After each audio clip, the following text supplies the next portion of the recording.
You say to someone, why are you feeling this way? What's wrong with you today? And they say, I am this way because of that person, because of that circumstance. What they're really saying is, that person or circumstance is actually controlling my feelings and controlling my thoughts. Well, anything that's controlling my feelings and my thoughts, I'm victim to, right? So it makes sense then that when things are good, you feel good, and when things are bad, you feel bad, right? So when you start changing the way you think and feel, and it starts producing outcomes in your life, you're going to believe you're the creator of your life and less of the victim of your life. And the hardest part about all of this is just making the time to do it. If you're not even peaceful, there is nothing in your life that you can do in a worthwhile way. To be peaceful essentially means this, that you're not messing your mind. To be peaceful means that your system is at ease. You know how to conduct your mind, you know how to conduct your emotions, your body and your energies. You are peaceful. If you change the picture in your mind, you change the chemistry, you change the fate. So I'll give an example. If I have a picture of love in my mind, the brain releases complementary chemistry, dopamine, pleasure, oxytocin, bond with your loved one, growth hormone, which does exactly what it says. It enhances your growth, and that's why when people fall in love, the chemistry of the brain going into the blood, the culture medium, enhances vitality. People glow when they fall in love. People are healthy when they fall in love. That's not an accident, it's the chemistry of your culture medium. But now I say, but wait, what if I have a picture of fear? I go, oh, well, love chemistry doesn't come out when fear is in the picture. The brain releases stress hormones and factors that affect the immune system and growth of the system. And I go, oh my goodness. I say, why is it relevant? Changing my thought changes my chemistry. The chemistry adjusts my biology.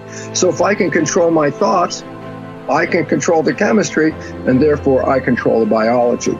So all possibilities already exist. You don't have to create the possibility. In fact, all you have to do is become aware that it exists. The moment you do that, you're changing the thought and you're producing a different frequency. Now, if the person is astute enough to feel the frequency of the thought in the quantum and not wait for the experience to happen, but the thought of abundance would produce the feeling of abundance. Tell guilt, shame, the past, I've changed my mind. I'm not living condemned. Listening to the accusing voices, I'm forgiven, I'm redeemed, restored, my future is bright. Tell lack, struggle, not having enough, I've changed my mind. That is not my destiny. I will lend and not borrow. What I touch will prosper and succeed. Abundance, overflow, increase is coming my way. Train your mind. Train your mind not to focus on the problem and make it bigger, but focus on the solution to solve it. Stay positive, stay focused, and most importantly, stay strong. The way we've been using our thoughts are not necessarily productive. As a matter of fact, sometimes our investments of our thoughts are actually counterproductive because our thoughts create a reality that we then have to overcome. So basically it says that we must start to become aware of our thoughts. And why is this important? Because thoughts represent units of energy. Every time you have a thought, you use energy. Why this becomes relevant is, if I give you a checkbook for your bank account, you don't go down the street and just write checks to people like, oh, hey, you're a nice looking guy. Here's $10 for you. And, oh, here, little girl, go out and buy yourself a little car. Here's $1,000 for you. And you don't give away your money. Why? Because giving away your money is giving away your life. So basically, you become very frugal when you have a checkbook in your hand. Now, what I'm trying to tell you is this. You have an energy budget in your body. The energy is what keeps you alive. When you start using energy and writing checks where you get no return from your energy, then it's exactly the same as writing checks out of your bank checkbook and giving away your cash. So why this becomes important is the biology of belief reveals how our thoughts create our reality. And if you start investing in thoughts that are counterproductive, thoughts like fear, or what am I going to do, and how am I going to escape this problem, or how's this going to go wrong, and all these other kinds of thoughts that are negative kinds of thoughts, then realize this. You are actually not just using your energy for having these thoughts, But these thoughts are also what come into your reality. What you focus on with your thoughts, your brain will manifest as reality. James from Harvard said, believe and your belief will create the fact. All things are possible if you believe. Well, you know, I studied for a long time. I started to study this book, Think and Grow Rich. And he talks about belief in here. He says, you're not ready for what you want until you believe you can get it. I found that the only two sources of reference we could go to find out anything about ourselves is science and religion. They all say you've got to believe. So I got figured out, how do you believe? How do you change a belief? Interesting subject, because I'm going to tell you something. Your results are nothing but the manifestation of your belief system.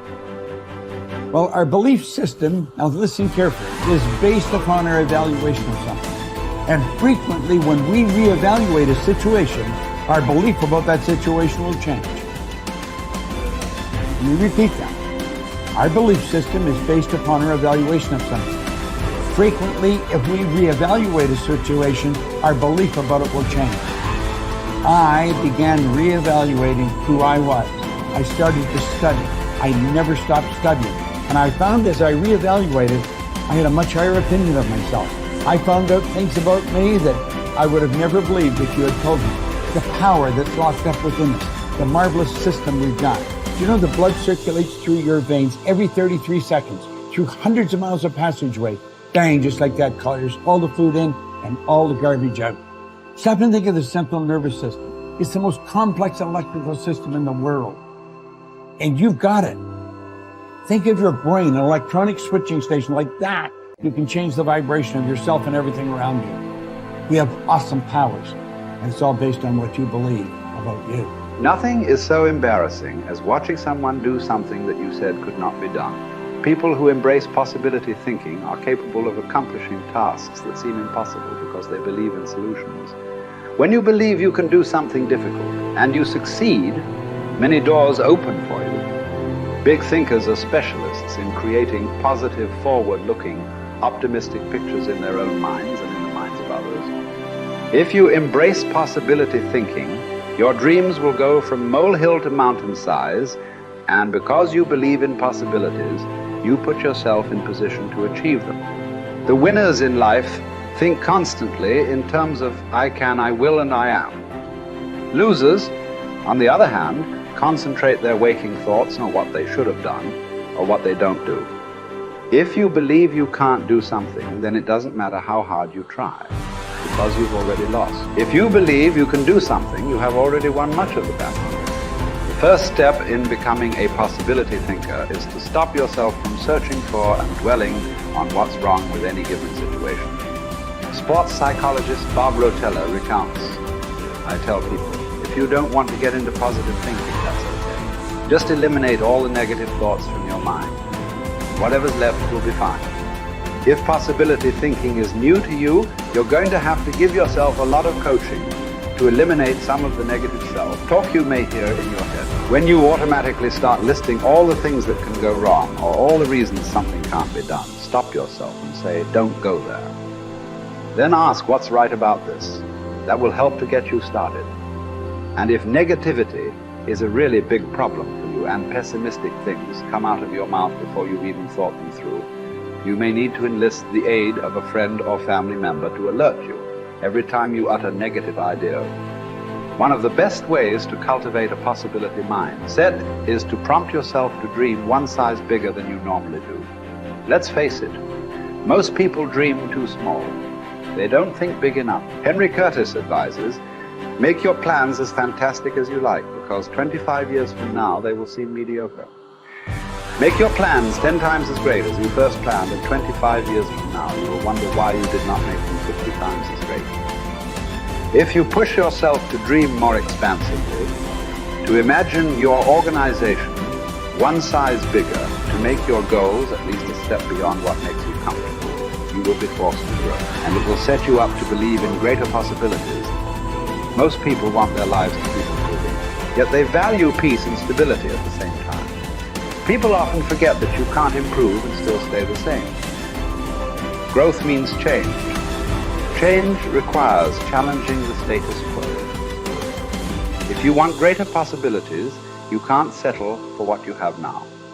When you become a possibility thinker, you will face many people who will want you to give up your dreams and embrace the status quo. Achievers refuse to accept the status quo.